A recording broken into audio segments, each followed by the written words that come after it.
Hello everyone and welcome back to STW Sports. I'm host Samuel right here with Rotherham United fan William Topham. Now please tell me, William, what's it like supporting Rotherham United? Well, supporting Rotherham's quite, you could say it's a different club. We're a small club and we're in a big league, well, a big enough league to be in. So it's a different experience. We are a black horse in the Football League, if you want to call it, because when you go up against teams like we've got Norwich in the weekend, we're most likely to lose. We're like the least favourites to win that game. So it's a different club to support, but it's also at the same time it's quite a fun club because we're constantly getting promoted into the Championship, but then we're constantly getting relegated. So you never like have a season where oh, that was a bit of a boring season. It's always excitement.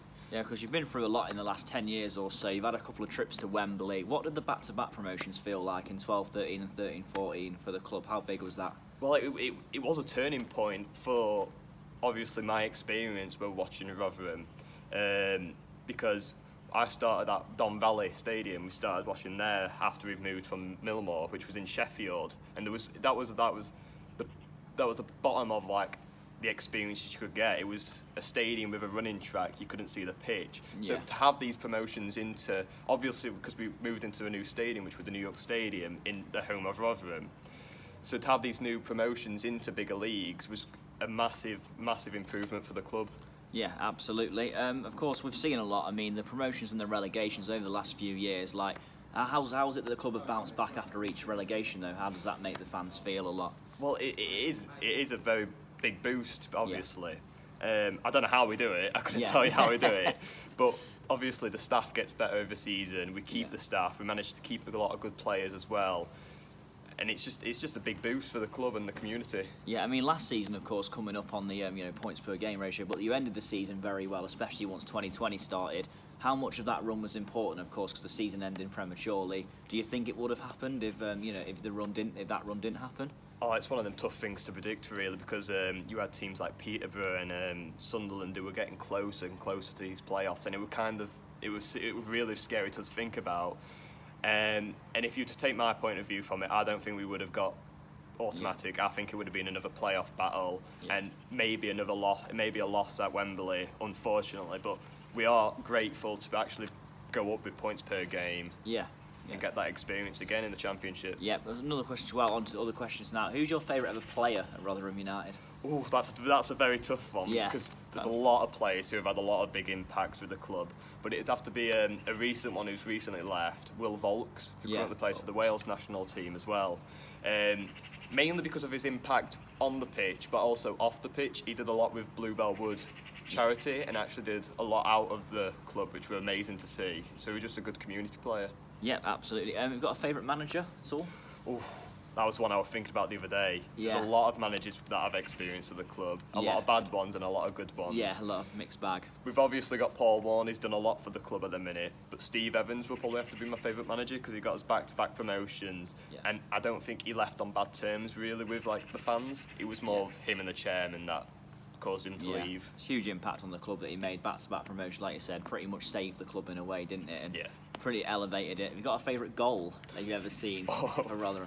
My favourite goal has to be at Wembley against Leyton Orient, and Alex Ravel wonder goal, curved it in from a good few yards out. I think I actually remember researching this goal the other day, actually. It's amazing. Ravel, of course, that's Leyton Orient game, did you say that was? It was, yeah. 2-0 down to come back and equalise with that goal. Wow, what a moment that must have been.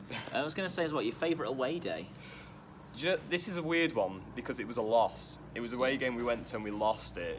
It was Wolverhampton in the league when we was in the League One. League One, yeah. We lost 4-3, I believe, but it was a really good game because Wolves were pushing for that top spot, and I think they got to 100 points in that season. And we was obviously in the Championship, well, in the playoff position, pushing for the Championship spot as well.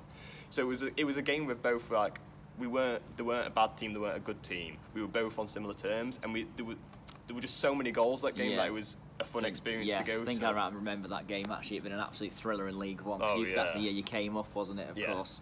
Yeah, absolutely brilliant. Of course, what's the favourite atmosphere you've seen at Rotherham Stadium? Oh, favourite atmosphere?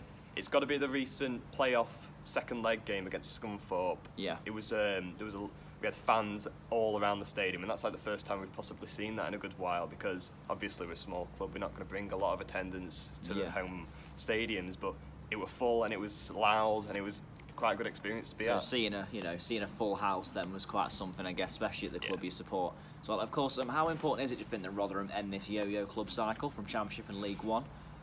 It is very important to financially, like, obviously, but I don't really want it to end because obviously, like we said, being in a mid-table club, it is boring. But if you're going to stay in the Championship, it is somewhere to say, oh yeah, we're now a Championship club. But I honestly like switching between League One and the Championship. Yeah. If we can end it on like good terms, not like relegated rock bottom. Yeah. Of course, I was going to say as well, I mean, this sounds a wild to say at the moment, but what if Rotherham were to have a great season in the Championship and get Premier League promotion? Would you like that, or would you think it'd be too unrealistic to see yourselves in the Premier League? Well, I'd love that. I think anyone would love that. Yeah, of course. It'd be a good time to have a good season in the Premier League. Obviously, I don't think we'd stay in there very long. I think we'd be gone by not even Christmas, maybe earlier. But yeah, it'd be a good experience. It'd be a financial boost for the club. It'd be amazing for the fans. I feel like we'd push more fans into the stadium, absolutely, and it'd be long-term success. Yeah, I mean that even being in the Premier, the money you make from that as well would be huge for the club in the long run. Have you seen the best ever performance from the club, like one that you've admired, sort of thing, that makes you proud to support them? It would probably be the season when we was in League One recent, coming back up. The whole performance that season has been a massive boost because we've experienced good sides, we've experienced good teams, but the whole team had like a good connection with each other. There was a lot of strengths that we had. We had like Kiefer Moore that season, at the start of the season, who performed brilliantly there. And even after losing him, we still performed well. The whole players like communicated well and performed well with each other. Yeah, I'm not sure you went this game, but Manchester City away recently. I mean, how much was it to see Man City play such good football in that game as well, and coming up against a Pep Guardiola team? Oh yeah. Well, when we saw the team come out, we knew we'd lost instantly because you had like strong team, wasn't it? Strong team. Sterling up front, De Bruyne, and everyone on pitch that wins like the leagues. So it was a tough game to watch, but when we was there, it was a good experience because you got to see these good players play. Yeah. And actually, as much as we lost by a big margin, it was good to see because we didn't put on a terrible performance. It was quite mixed, to be honest. It weren't like we got battered and lost by a lot. We got battered and lost by a lot, but we put on a good performance at the same time. So back to a positive now. The victory over Reading back in 2015 to stay in the Championship in that first season. How much of a big win was that for the club? Massive win, who were absolutely massive, and it was obviously when Steve Evans were around, so it just added to his CV, if you want to say. Getting 2 promotions and then staying up in the Championship is quite an achievement to get. So absolutely, it were massive for the club as well, against obviously Reading, who was just recently been in the Premier League around that time.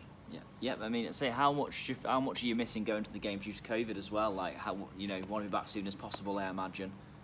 I want to be there, as soon as possible. Obviously, you're watching them on iFollow, but there's a lot of issues with like watching them streaming services. You've got it crashes, there's people who don't pay for it, and it's not a great experience to watch. Yeah, absolutely. Not the same as being there, is it? No, and the last game that we went to was obviously Rochdale away, and we lost that game, and it's like we've left on a bad term. Yeah.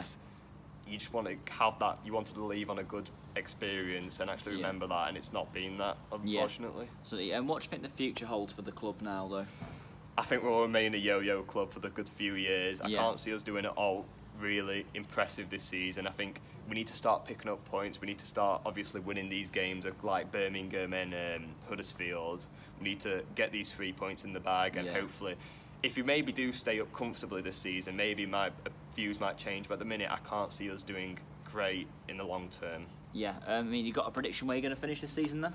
Ooh, I want to say mid-table. I want to go with mid-table, but I'm going to say 2 places above relegation. Oh, okay, so you're going for 20th then? I think it is, 20th, yeah, that's the one. Yeah, that's fair enough. That's all we've got time for anyway, so thank you for being a guest on the channel, William. And thank you for watching, everyone. Please like, share, subscribe, and I'll see you soon. Thank you.